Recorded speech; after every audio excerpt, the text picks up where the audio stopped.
Welcome to the Class Business Podcast. Today we are joined by Amy Wilson-Phillips, and an award-winning independent business owner and a children's activity business strategist who supports providers to build a clear, confident and sustainable business.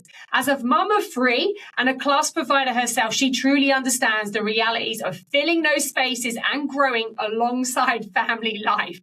She's here to share her journey on why she decided to become a strategist through my academy. Cannot wait for this conversation. Let's dive in. Amy, it is amazing to have you with us today. For everybody who's listening at home who doesn't know who you are, please tell everyone who you are, what you do and where you do it. So my name's Amy. I own an independent business called Hushabye Hands. I'm in Lancashire, so some north, not so funny. And I do a bit of everything really. So I do baby and toddler activities. So when it's come to the babies, I do baby massage, baby yoga, and a baby development class that I've created myself. And then as the children get older, we move them into baby and toddler side classes. So we really help on with the communication side of things. And you've been in business, what, 2.5 years? Yeah, 2.5, August 2023, 2.5 years now. So what were you doing before you started your business? So before I started, I was an unqualified lawyer, so I was working in a law firm, which I really enjoyed. And then I had my second child. I was on maternity leave into COVID, and then I managed to get a job in the toddler sense, surely. So one of the franchises, I went to maternity cover, and that was kind of my first breakthrough into the children's activity sector.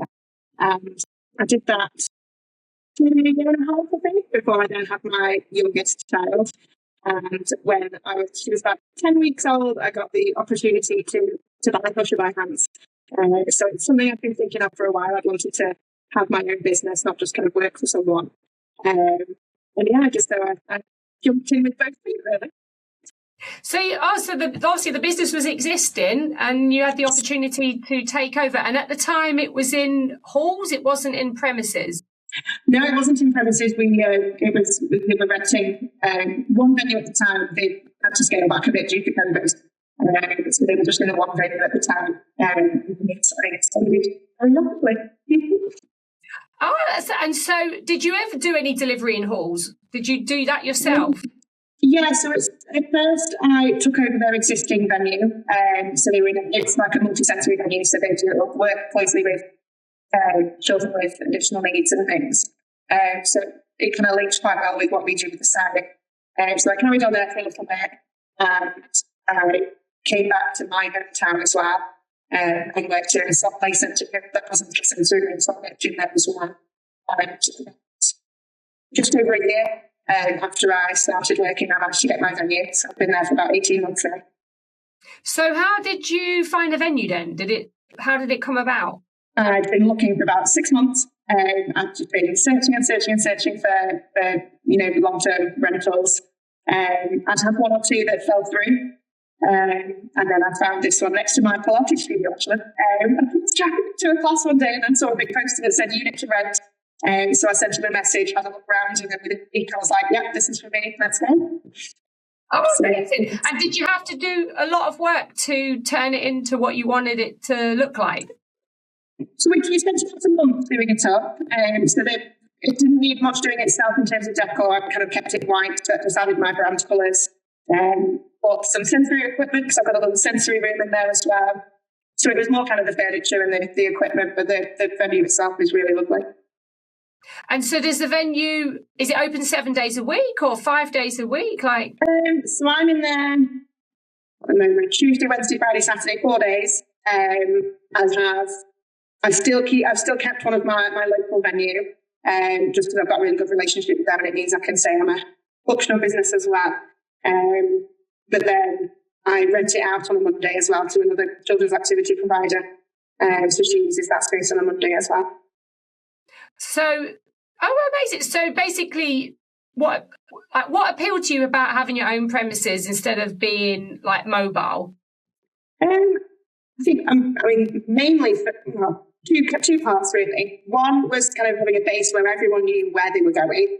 So when it was having that space that was mine, it was decorated. So it's my branding, my name, it's kind of decorated how I like it. It's got my sensory things, and everyone kind of knows that it's me. And also kind of a lot easier. So I had a team of two different ladies at the time, and we would spend, so I would be kind of like, I would have all the equipment for the day, and I'd have to drop it off at the house for the day after, then I'd have to pick it up ready for me the day after, and it was, logistics were very complicated, so it was just easier to have it all in one place, and then, yeah, we could all just keep it there. So how long have you been in the venue for? Since October 2024, so about 18 months now. Right, and how's that been in terms of business growth?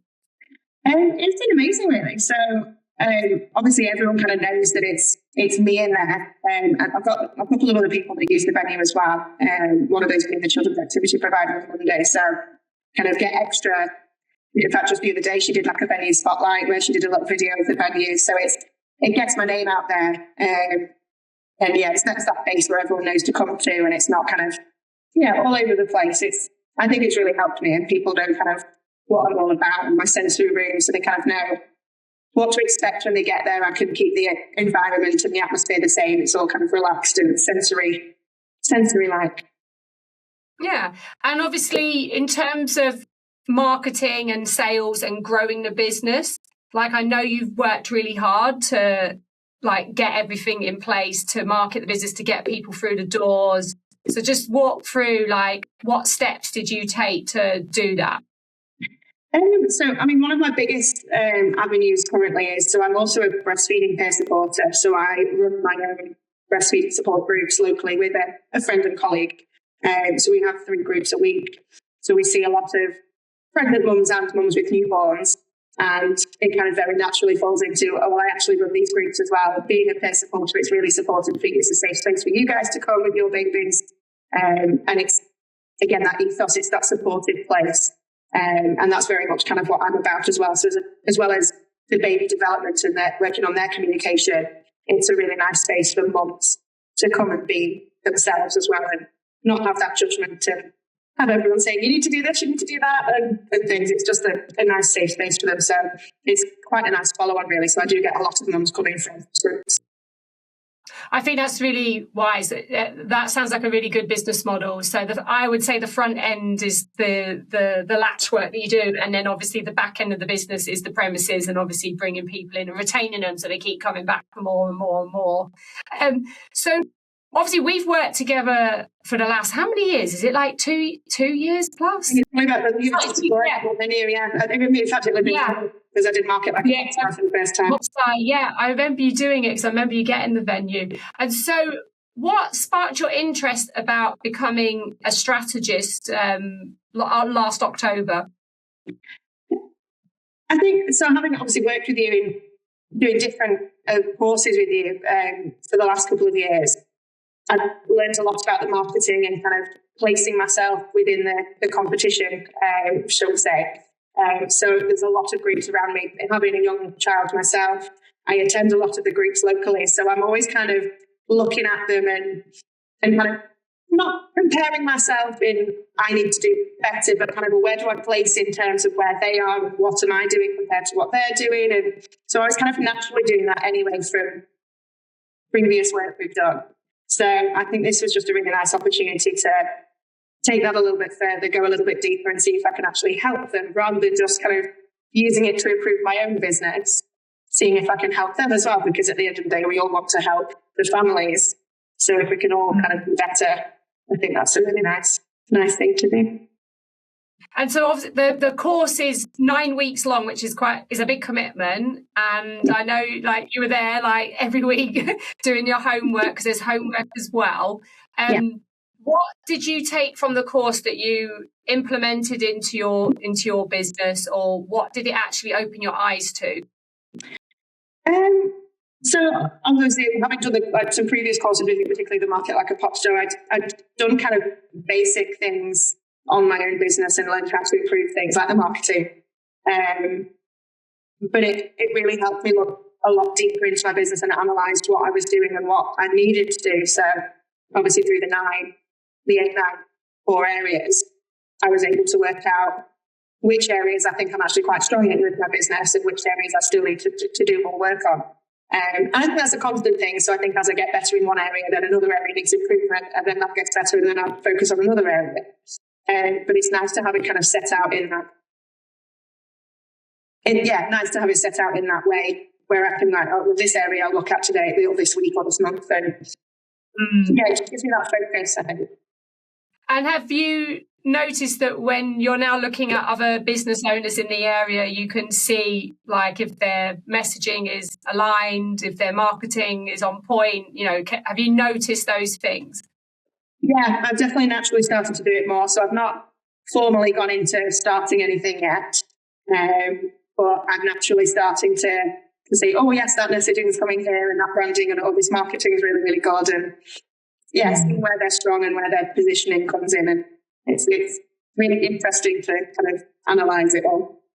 Yeah, because that's the way the course was like written when I created it, was like a diagnostic tool. So you can see things straight away when you help providers, and it's like a bit of a checklist. So you can be like, is it this issue? Is it this issue? Is it this issue? And so who are the providers that you really want to work with this year? Like, I know you're really clear on like the types of people you want to help. Who are they? Yeah, so I think it's mainly, probably providers who are just starting to come into the world. So maybe they've just set up a business, they've just started, and they're looking to kind of grow a little bit. Ones that are looking to get their own venue is obviously something I'm able to help out with. I think kind of, in terms of, again, creating that safe space. So it's the kind of vision behind it. I think my personal brand's quite strong. So I'd like to help businesses build their personal brands as well. Yeah. And you've got 3 children, I do, 3 little ones.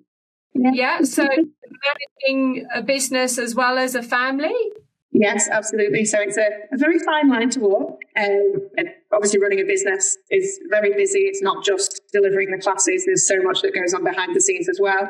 And obviously I took over Hushabye Hands when my youngest was 10 weeks old. So she was just a newborn herself. So even from the start, I'd been kind of doing both. I was attending classes with her and still kind of very much having a mat leave in a non-traditional sense, but also starting to run those classes as well, and growing in that first year, obviously to be able to get to a venue within a year, I think was... that will really resonate with providers out there, because they're juggling families and family life and responsibilities, and you've done you've done it and you are still doing it. You are still in there doing all these things that we have to do every single week. One of the questions I wanted to ask you actually based on that was how did you manage your time doing the course as well as the homework, as well as running the business, as well as looking after 3 little human beings? I won't lie, it was hard at times, but I think you've just got to set aside the time. So obviously, if I couldn't make the calls every single week, I would make the time in the next day or two to catch up on the call itself. I then set aside some time, maybe over the weekend or earlier in the next week, to do the homework, so that I was always kind of on track. And it's managing your time and planning it out, and just making sure that you put that fit into it, because it's there to help your business as well. You're not just doing this course so that you can help others.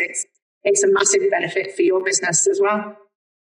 Yeah, for sure. Yeah, because I know obviously one of the things people always cite is like, it's the time. I don't have enough time to do things, but we can find the time, can't we? Yeah, it's just absolutely. always about managing the expectations. So for anyone that's figured about becoming a strategist and they're not sure if it's for them, because actually, because you're only 2.5 years into your journey, so you took the opportunity quite early on. So there's those types of business owners that are doing that, and there's obviously business owners that have been like Fatima, who I was chatting with recently, 12 years in the business. Oh, wow. And obviously decided to come and be part of this cohort. What would you say to them if they are thinking, well, I've only been going 2 years, because they might think it's too early for them? I think it depends on you. Obviously, everyone has different journeys. Everyone has different paths. Everyone has different kind of home lives and family lives. Not everyone will have 3 young children like me. So their youngest might have just got off to school and they've got more time during the day and things. And like I said, it was that natural next step for me. So I just started working with a networking group of mums in business as well. So for me, it fitted really, really nicely with that, being able to, again, help other business women, not just children's activity providers. So it all is starting to interlink really nicely. But yeah, I don't think it matters where you are in your journey. I think if it fits in with your vision and your plan of what you want to achieve, it's so worth doing. And like I say, it's a huge benefit for your business as well, because it really helps you to analyse where you can grow your strengths and where you need to improve in your business to help your business be a success. So I think the earlier the better, almost. Yeah, for sure. I mean, I know Fatima has been established long running with Tots Play for 12 years, but she used what I taught her for her new business and obviously implemented everything and used it for the way she did it was that she used it for her case study. So although obviously we have a separate case study, she documented it like the case study as she went along, which was, I thought, really useful. So she actually applied it to her new business live. And then obviously when we got the case studies set for everyone, she went off and redid her one for that one. But did you enjoy doing the case study? It's like going back to school. Yeah, no, I really enjoyed doing it and kind of getting stuck into another business and analysing it all and kind of seeing where I could help her. Yeah, it was tough. I think everyone panicked about the length of presentation and things, but no, I really enjoyed kind of setting it all out and really making it clear how we could help her improve. Yeah, for sure, because obviously, it's getting it into concise information and obviously not rambling on and having a massive document when it's just like this is the scenario and this is what you need to address, and I want you to demonstrate that you've learned what we've gone through in the 9 pillars and you can implement it. So you did very well in your case study, so congratulations on that one. So thank you so much for your time, Amy, today. I know it's very, very precious with you running your venue and your children and everything else that's going on, and it is really appreciated. And if anyone wants to connect with Amy, I will put all the links into this video so they can get in touch with you. So if you're a provider who's on your early start of your business journey, connect with Amy. If you're looking on how you can secure premises and obviously make your premises viable, connect with Amy. I'm sure she'd love to hear from you. But thank you for your time today, Amy. You're very welcome. Thank you so much.